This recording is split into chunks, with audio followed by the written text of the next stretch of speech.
Hey everyone, welcome to Fat Mascara. I'm Jess. I am Jen. Jen, I noticed you have a different background today. I noticed these cool kind of light cocoa walls. My sister-in-law will be thrilled that you described her bedroom with that lovely Beautiful color light cocoa story. walls, a beautiful like kind of white accents. I'm in our nation's capital, Jess. I'm so glad you asked. Wow. You are in the belly of the beast right now. Yeah, we record this before Election Day. You know, we record a couple days ahead here in the United States, but this is coming out Wednesday, which could be a very interesting day here in America. I want to say apologies if we're not reading the room right.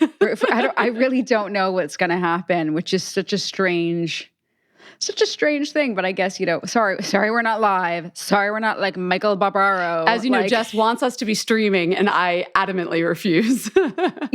We will get there. We will get there. Yeah. Well, it's still a couple days ahead of the election. And here at Fat Mascara, we vote for beauty and peace, don't we?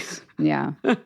How are you? How was your week? How was your Halloween? What was like for Halloween? Oh, it was great. Our Halloween was great, and it was great. I was sorry, it just was. Why am I saying sorry? It's just no, it should be. To say. Lake was Belle. I was supposed to be Belle too. She wanted me to be Belle as well, but my costume arrived and it wasn't the right size. It's amazing what kids will go with the flow with. I was like scared to tell her, and I was like, I'm gonna have to be Belle next year. She was like, okay. I was like, but you never know. And then you're like, we don't have the Cheerios you like, and there's like a meltdown. Like, yeah, exactly. But I gotta say, I live in Hoboken, and they do it up. They do it up big time for Halloween. It didn't disappoint. There were so many freaking kids, like you couldn't even walk, and it was great. But it was really impressive the way people do up their houses and went trick-or-treating in the building. I appreciate everyone who decorates because I don't. So thank you for decorating so I can be amused with all of that. I appreciate it. What about you? So I was down here because Atlas is with us and he was with his cousins trick-or-treating. My sister-in-law was Maleficent, and then her daughter was Mal from The Descendants. I love Descendants. So she was Mal. Great character. Yeah, and we were out and about getting the candy. So, except he kept choosing when given a choice. Okay, when given a choice of candies, like what fun-size candy would you go for? Anything Reese's. That's him. He kept getting Reese's peanut butter cups. So he'd come out and spill it all out. And I'm like, it's all Reese's peanut butter cups. And I don't like those. You don't like those? I feel like that's a really quality candy. No, I don't like chocolate and peanut butter. I'm just like. What? I know. We've discussed this. I'm a weird person. You're not a weird person. I want Airheads. Like I want Starburst. I want Sour Patch. I want. Instant stomach ache. Huh. Instant stomach ache. Oh my God. Well, you and I could divide and conquer. Perfect. Our. We should get married and have a child, and then we could split the candy evenly. They were a good match. Jessica Matlin, you're the yin to my yang. I don't know. I'm like, I hate sugar candy so much. That's what you call what I just described, sugar candy, quote unquote? I call that sugar candy. Like, to me, that's stomach ache candy. Okay, and because Reese's peanut butter, opposite for me, man. The other candy, like Snickers, Milky Way, Three Musketeers, Baby Ruth, all that. So that to me is like meal candy. Like that I can eat for. There's protein, guys. We've got protein in there. Yeah, the other stuff, it's like I immediately feel sick. So I get it. Well, yeah. Let's just keep talking about candy instead of the state of American politics. No, you know what we should talk about? How about beauty culture? What do you say? I love how you keep on like baking in the thesis of our, like if somebody. You're the one who said we needed a tagline to remind everybody who we are and what the show is. We're working on it. You guys are working on it, but if you're here regularly, we're also going to be putting in like our bios soon, and we're like going to zhuzh up the show soon. It's the time and temperature. Ding, time and temperature. Just reminding you who Jess and I are, what Fat Mascara is. We're here to talk about beauty culture. Once a quarter, we need to like check in. Yeah, because we have like new listeners sometimes. I'm like, I don't think they know like who we are, what we do. That's the fun thing about a podcast. I feel like when you join a new podcast, you have to get up to speed. Like, you know, when you're joining a new friend clique, you sit on the edges and like listen for a little while before you jump in with your first commentary, you know? Wait, I'm gonna just jump in. We're gonna talk about beauty in like just give me like 1 minute. I recently joined, I'm really hoping they're not listening to this, but I went to join a group of women who all knew each other. Okay. And I didn't want to make it weird, but like already I'm making it weird. But they all knew each other really well. Yeah. And I didn't want to do one of those, like, for all those people who know this reference, I was doing like a David Spade, like, and you are. But they all knew each other. And I was trying to like understand the connections and without being weird and like slowing them down. Right. So every so often I'd just be like, and how do you guys know each other? No, it's like high school when you sit down at a lunch table that's not yours and like radio silence and everybody whips their neck to turn to look at you like, sorry, who are you? You don't want to bring too much attention to yourself. 1,000%. And trying to understand, like, did these people know each other for 15 years? Have they just met last week? Trying to understand those connections is so difficult. But like, I've known you for so long, and some of our listeners have known us for like 10 years now. But there are people who are jumping in. I feel like there's listeners out there like Anna. So people that just comment again and again who I like feel like are family Fat Mascara members. You know what I mean? Yes. Yeah. Well, if you're new, we're not like that. You can sit with us. You can sit with us. And yeah, Jen and I have been in the industry for like 20 years. So that's our expertise. We were editors for like 20 years.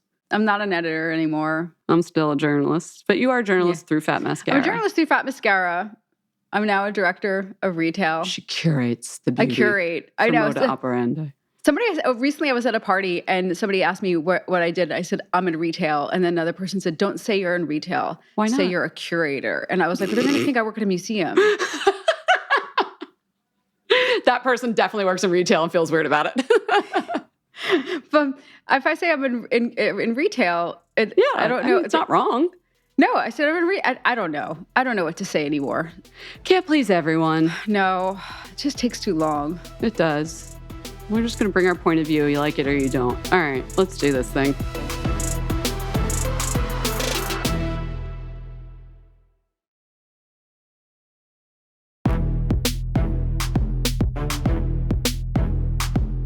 Okay, now time for the beauty news. I don't feel like putting in the music, so I'm just doing the music like that.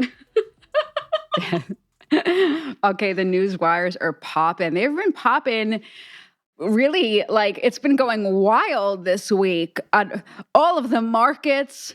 WSJ, WWD, BOF. I mean, everyone, text messages, DMs. The series of succession is over at ELC, Estée Lauder Companies. Stéphane de la Faverie, I hope I got the pronunciation of your last name right, Stéphane, has been named the successor to Fabrizio Freda at ELC. He takes his role, how do we want to say that, January 1st, 2025. I think a lot of folks suspected it would be Stéphane. He has been at Estée Lauder for over 13 years. He's had various leadership roles. Right now, he is exec group president, and he's been there for 2 years in that role. This is the word on the street from many folks is that he's very well liked. If you want to send us your thoughts and feelings, you certainly can. But I believe he is very well liked and very well respected at ELC, and he is going to be taking the role. Now, a lot of folks, I keep on saying folks. I don't know why I'm keeping saying folks. It's kind of annoying, right?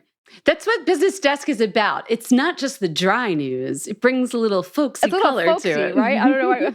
I feel like Obama did that. He kept on saying folks. I don't know. And Kamala just, let's be clear. Let's be clear. Let's be clear. I think the other side of the story, and I don't like the way this is covered in some papers, but where they were saying that Jane Lauder, who obviously is part of the Lauder family, her grandmother founded Estée Lauder, she was also a contender to become the CEO. She is departing the company. And some of the coverage was not so nice, but we don't really know.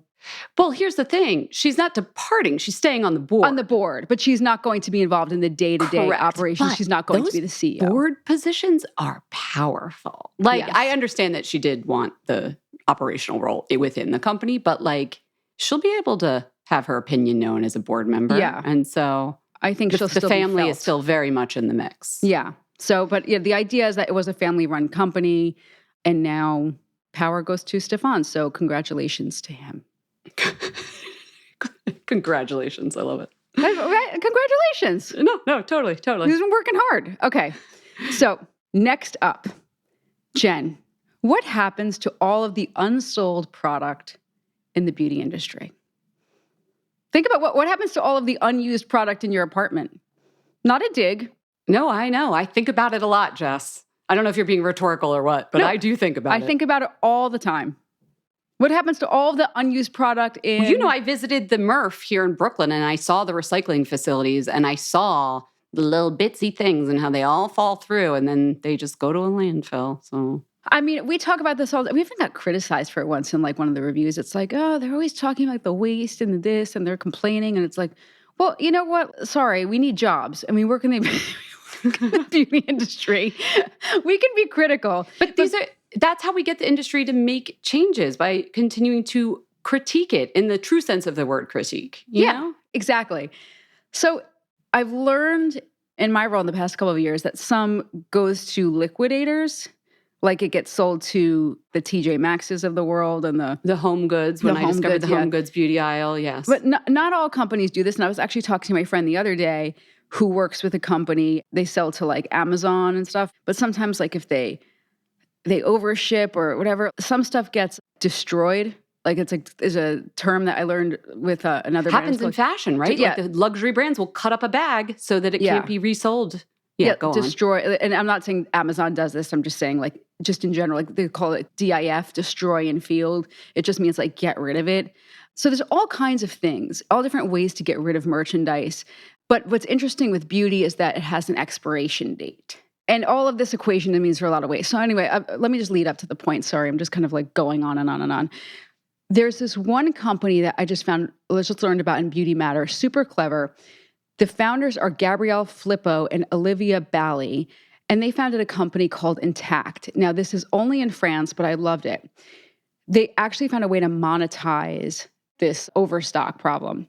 And it's like an online platform that allows them to sell imperfect, I'm putting that in quotes, luxury cosmetics, and I'm pulling this from Beauty Matter, from big name and indie brands at discounted prices of up to 70%. And they take into account factors like shelf life. But the other thing that I love is that they keep the brand identity. So I think a lot of luxury brands would probably freak out like, oh, I don't want my stuff sold on a liquidator. Yeah, that's why a lot of brands they're like, no, you have to destroy it. But if they could work with a company that they have the relationships with, they trust the vendor to make it look fabulous, how smart is that? Yeah, because then you can clear it up from your e-tail space. So there's not this huge sale section that looks janky. Yeah. Move it to the liquidator. Know that you're involved. Know that it will still be sold within the expiration date. So you're not going to like have someone try your brand for the first time and they accidentally tried an expired product and now forever they hate your brand. Yeah, or you're liable for something. Are they getting brands to come on board? So I read a little bit about it, and it's like, so I think they started with a couple of brands, but because these women have relationships with the brand, they've both been in the industry for years and years. It's like a snowball. It's like anything with beauty or anything with any industry. Once you have those relationships, two brands tell another two brands, tell another two brands. And they actually have some backing from L'Oreal, which is just like goes to show that there's some real credibility with these brands and with these women. And I'm really curious to see if something like this could start in America. I mean, think about how the resale market is on like things like Poshmark and eBay. I mean, I've seen people buy like a discontinued MAC lipstick on Poshmark or the samples that came in an Ipsy box, like the little sample paquettes. I've never said paquettes before in my life. I can get used to it. Because it's a French company. It's a French company. That's why I was in a French mode. I thought this was if really L'Oreal cool. Group gets on board, we get maybe ELC on board, maybe another conglomerate, Puig, come on board. Like then you have like a big portion of the industry understanding that this is going to happen anyway. Let's not put it in a landfill. Or imagine like an Ulta type of store. Like I remember, I've talked about this on an episode before. Saks off Fifth Avenue. Why isn't there Ulta off Fifth? Or the Revlon. Somebody wrote me about this after I mentioned it. I was like, oh my God, I know I didn't hallucinate this. The Revlon like warehouse in New Jersey that my mom and I used to go to.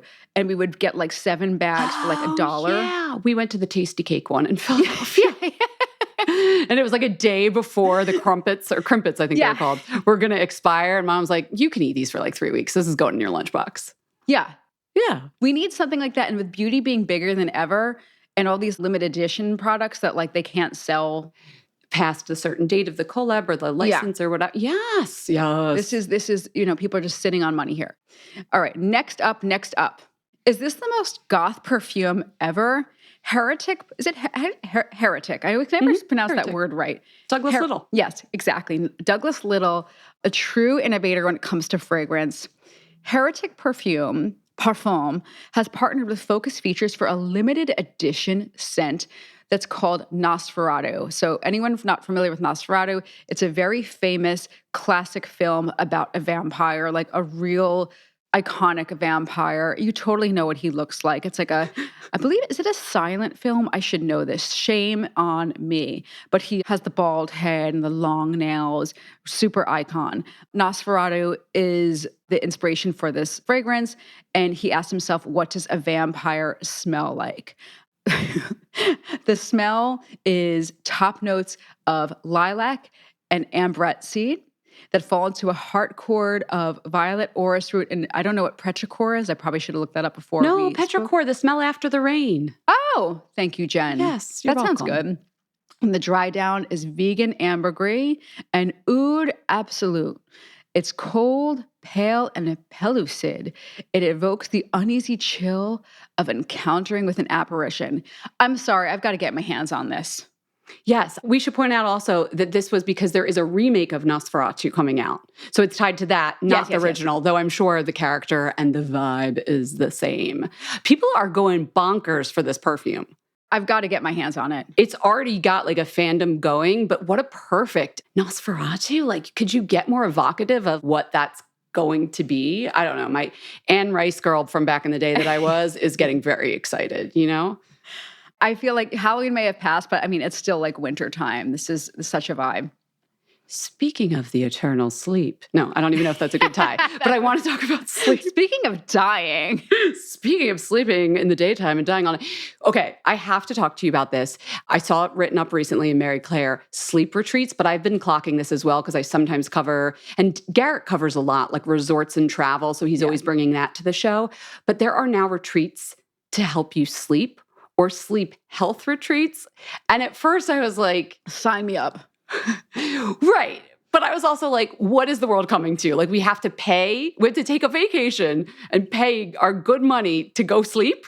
People are stressed. People cannot unplug. Like, they literally cannot, not themselves, they cannot unplug from their devices. They're overstimulated. Yes, they need somebody to literally put them in a box. 1 in 3 adults in the US do not get enough sleep, according to the CDC. So, like, clearly this is an issue. Yeah. But the resorts that are playing on this are looking to help. There's ways that they're doing. You don't just go there and just like sleep your day away. They have sleep medicine experts that help you. So there's this resort, Grand Wailea in Maui.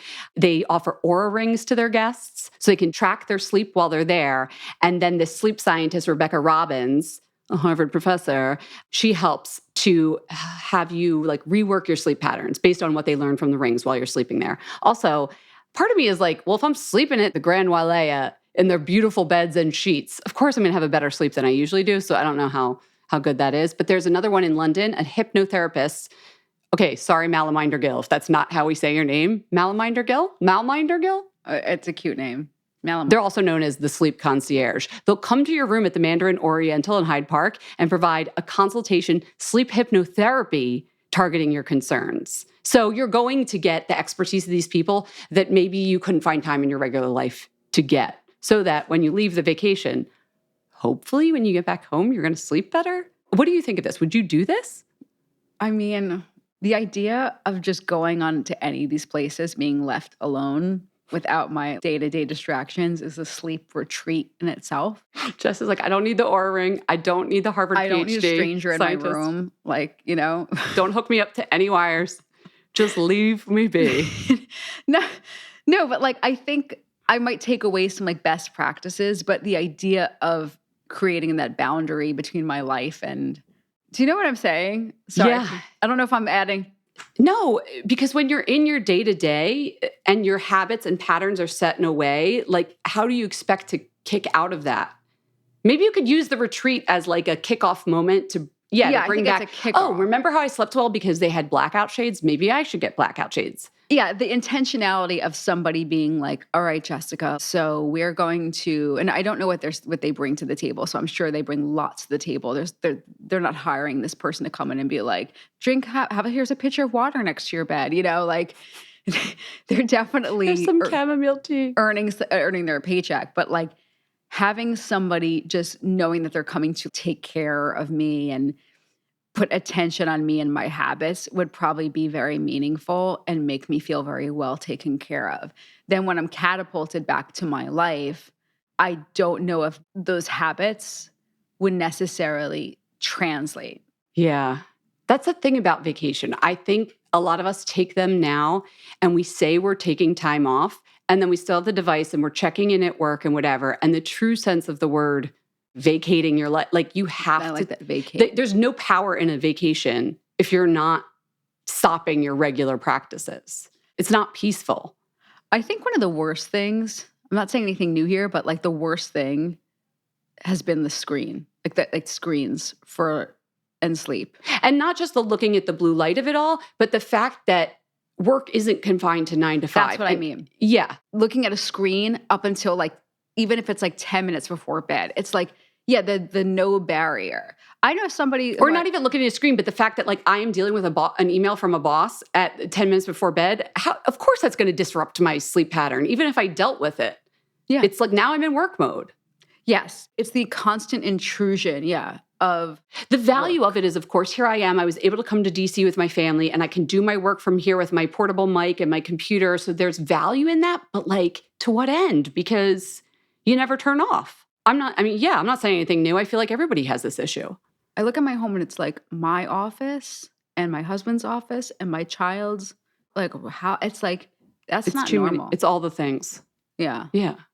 Ah, guys, I'm sure a lot of people out there are thinking that too. Maybe we should do a fat mascara beauty sleep retreat. Okay, if anybody out there works at like a resort, call us. info@fatmascara.com. That's actually not a phone number. The phone number is 646-481-8182. We'll bring a bunch of Fat Mascara listeners and we'll just not talk to them and we'll all just go to our rooms and sleep. And then afterwards, we'll get together and talk about what a good sleep we had. Who doesn't love that? Maybe a facial. We'll throw some facials in. I wouldn't mind a facial, yeah. We'll do a little bookie club, pleasure reading, obviously. Some quiet time. I did buy a sleep, that's funny, a noise machine last week for next to my bed. Is it white noise, like the fan? What is it? It has like 78 sounds and it has cats on it. What is your favorite so far? I do need to know. I've been playing around. I haven't found a favorite yet, but I like waves a lot. Waves are good. I like a gentle rainstorm sometimes. This isn't the end of the podcast, guys. Stick around. We're taking a short break, but I'm making it sound like the end. We're going to raise a wand. We have an amazing listener voicemail, so stay with us.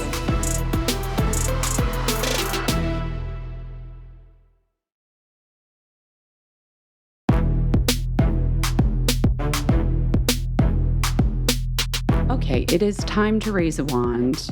Again, new listeners, raising a wand is a mascara wand. This is when we call in 646-481-8182 and talk to us, ask us questions, do the homework for the week, raise a wand to a product you love. So the homework that we've been doing, which, guys, we're going to keep doing it because I love it. We've been asking people, what's the most meaningful beauty gift you've ever received? I just so enjoy going through these voicemails. I've been having so much fun. Let's listen to one together. Hi, my name is Susan Dawson, and I was just listening to the most recent podcast, and it asked for your best beauty gift. I have one. I'll try to keep it succinct. But about 40 years ago, when I was 13, which is longer ago than I care to remember, I went shopping with my dad for a Christmas present for my mom. We went to the Lazarus department store, and we were looking for perfume, and I happened to see a black and gold enameled compact at the Lancome counter, and I thought it was so beautiful. So I asked the salesperson if I could look at it, and she brought it out and had a little velvet case, and it had a little black velvet tassel, and I thought it was so pretty, but it was also $50, which 40 years ago was quite a lot for a piece of makeup. So I kind of put it back, but my dad saw me looking at it, and I just said, I think it's too expensive, and I put it back, and then we walked on and went and bought a present for my mom and all that. We went home, and on Christmas morning, I saw a pink Lancome bag with the pink paper in it and everything, and I wondered who that was for. I assumed it was for my mom, but my dad ended up handing it to me, And it turns out when I was looking for a present for my mom, he had snuck off to buy the compact and gave it to me. And I just was so happy. I still have the compact to this day, 40 years later. It still has the powder in it because I only use it on special occasions. And basically my dad just said, listen, I had 3 aunts, I had 3 sisters, and I had 3 daughters, so I know the importance of makeup, and I am really glad that you like the compact. So thank you, Dad. That's my best beauty present. Thanks. Bye. That was so nice. So meaningful. I know. Thank you for sharing that, Sue. You have an heirloom. I know.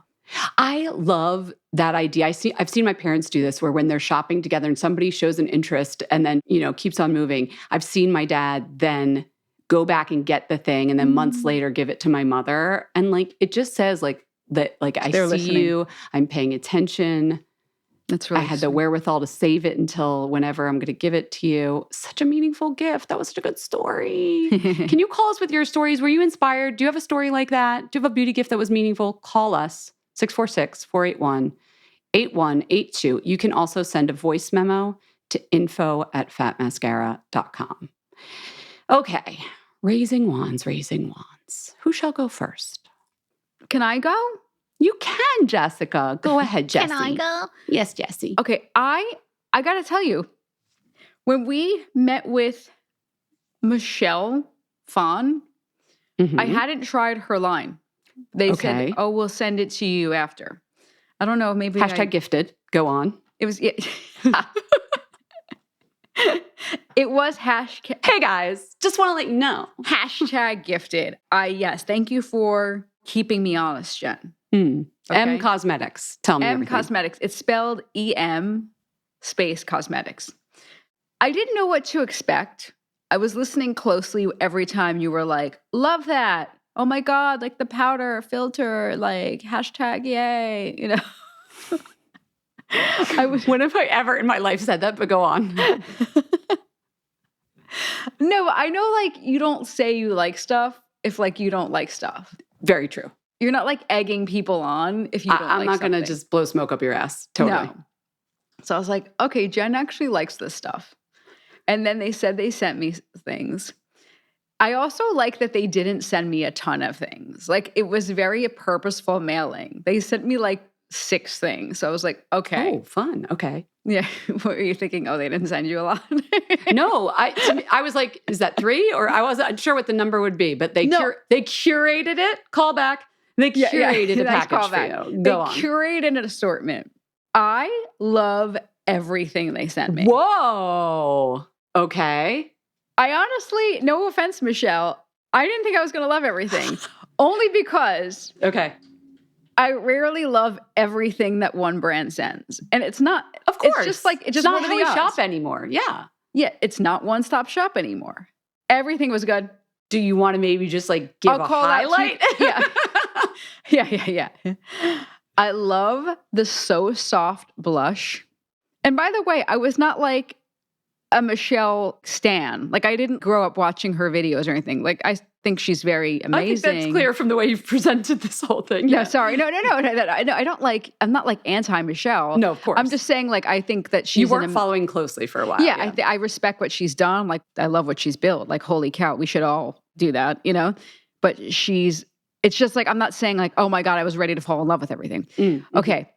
The So Soft blush, the texture is phenomenal. It's a cream blush. It blends beautifully. It blends very powdery. And the dimension is great because a lot of cream blushes, I feel they're very flat. It's as a girl on my team says, she's it's not giving. I mean, I know a lot of people say that, but I always laugh when she says it. It's not giving. What? That's actually a really good point. I feel with the powdered pigments, you can get the cool and the warm and the different levels of shimmer. Yeah. Whereas with a cream, it's pink. Yeah, exactly. Yeah.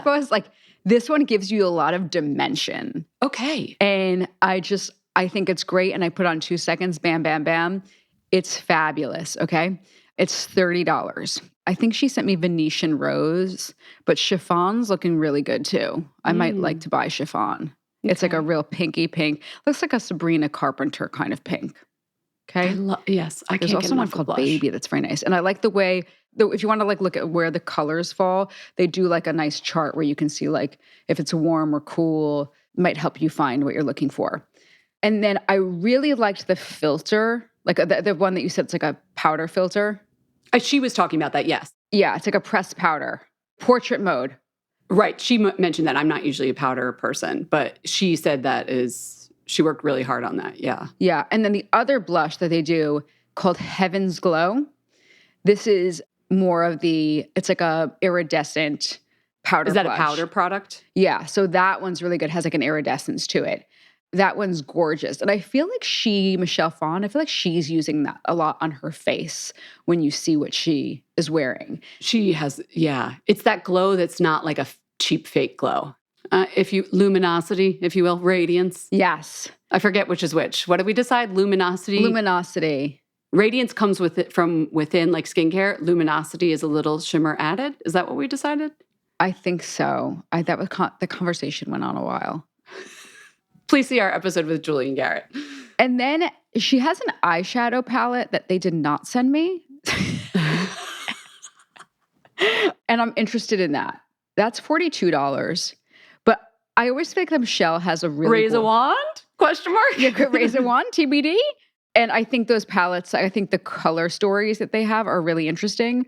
And Michelle has like beautiful eyes, beautiful eyelids. So I feel like anything would look good on her. Like the most crap palette would look amazing. So I think she's like really good at selling anything. But like I'm interested in what's going on there. You're so I want picking to up see what she's putting down. Okay. Yeah. And the Cosmic Pearl Dewy eyeshadow, again, something they didn't send me. This is turning into Dear M Cosmetics, please also send me this. I'm just saying I think their line is interesting. And again, this is not sponsored at all. I just think it's a really interesting line. I think it's done really well. Yeah. So I love this when we're aligned. Speaking of indie brands where almost every SKU is on point. Wait, what's going on? Lisa Eldridge. Oh. There are some that I'm not. Yeah. There's a couple things that I'm like, not for me. But by far, a lot of them are really thoughtful products, really good. The one that I was loving, but I was like, is this worthy of a raise a wand? And then I saw a strategist writer at New York Mag went on about it, like did a whole story about it. It is the Kitten Flick eyeliner, which is new-ish to the line. So this is a felt tip black liquid eyeliner. Great, Jen. What do I need another one of those for? Something's different about this. It's got the tiniest little point. So if your lids are a little looser than they used to be, like mine, and as you're lining, why is the lid moving around? Whose lids are you calling loose, Jen? My very own lids. No, but have no. I don't, as Jane Fonda said on a great podcast called Fat Mascara, it's a gravelly road. She was talking about her lips. She was talking about her lip line. She says, when you line your lips after a certain point in life, it's not smooth pavement. It's like a gravelly road. You got to get that liner over. I find the same with eyelids. They get, not like it's horrible, but it's just like a smaller, more precise pen can get into that looseness and really line well. And the color is not that matte, dried 2017 glam black liquid liner. I hear you. There's a slight radiance to it. It's not wet vinyl looking. You don't want to look like an aging punk rocker. Yes. The dry down doesn't dry down. Yes. It dries down, but we're still left with skin level kind of reflection to it, even though it's black. I know. Yes. I know what you mean. When I use a black liquid liner sometimes, I'm like, by the end of the night, it looks like I had a cracked out night somewhere. And it's like a chalkboard at high school that someone did math equations and didn't erase well. Like the black goes off. It's like grayish black. You know what I mean? I know exactly what you mean. It's really bad. Those ones usually last really long. There's something about that black, but it sucks all the life out of your eyes because it's just so matte. You know? This is not that. Color she gets... Well, as we know, she can see more colors than the average human. But please see our episode. So the writer who was writing about it, she said it's the best monolid liner. So she's Asian and her eyelids are obviously a very different shape than mine. And she was like, if you have that problem where it like transfers when you open your eye, or you can't get to the thin flick that you want because of the shape of your eye, this is great for that too. So if you are just in the mood for a liquid eyeliner that does not disappoint. Why do I sound like all of a sudden I was like, if you want, I turned into selling mode. I'm done. Okay. No, But you do have to sell it because people need to know what. No, I think I feel like we did a really good job with your blush describing why it's different and with this liner. It's almost as if, Jess, we have 20 plus years each writing about beauty products, isn't it? It's so weird. It's so funny how we can really tell people what we're thinking about a beauty product and why it is different. It's almost a skill, right? Almost. One that feels undervalued in today's society. Those are good razor wands, though. Like, those were good. We just give you a new face, basically. Oh my God. With the different products. We should do a plastic surgery or light injectables. Yeah. Like razor wands. What? I know, we'd sell it well. I'm not in the mood for that. That's I'm just really in the mood funny. for a good liner. That's what I need right now. Oh my God. Can you imagine if we start turning up the dial on the razor wand soon? Like, you're just going to If I got an amazing laser treatment and I thought it was worth people's money, I would raise a wand to it. I'm not sure if I want to like start. It feels, listen, I remember an early episode, I raised a wand to clementines. I do remember that. So I've done fruit. I go low, I go high. I could do, anyway. Raise a wand like from like the OR. Why did I raise a wand to clementines? I don't know. I was just really feeling them that week. You know when you get a good bag? We're getting back into clementine season. And if you get like a C level, you're like, this whole bag. But then when you get a good one, you're like, these are why they're amazing. Oh my God. The cuties don't always do it. So it's not brand name. You never know. Fruit's looking rough lately. Yeah. Fruit's got the shrinkflation just like the beauty products. Like, I know. Fruit's looking rough. Okay. So right. You don't need a resort to get your beauty sleep. No. I mean, if you can afford it, like, job blast. I can't believe you just said that. I always say that. That's so funny. It sounded like me. We love you. Get your beauty sleep. And we wish that for you. A nice beauty sleep. We hope you enjoyed the show. It's your reviews and feedback that help us make the podcast even better. Head over to iTunes to rate and review us or email your thoughts to info@fatmascara.com. We also want to answer your beauty questions and hear what products you love. To share a razor wand product review or to ask a beauty question, email us at info@fatmascara. If you send it as a voice memo file, we can even share your voice on the podcast. You can also do that by leaving us a voice message. Our phone number in the United States is 646-481-8182. Thanks so much for listening.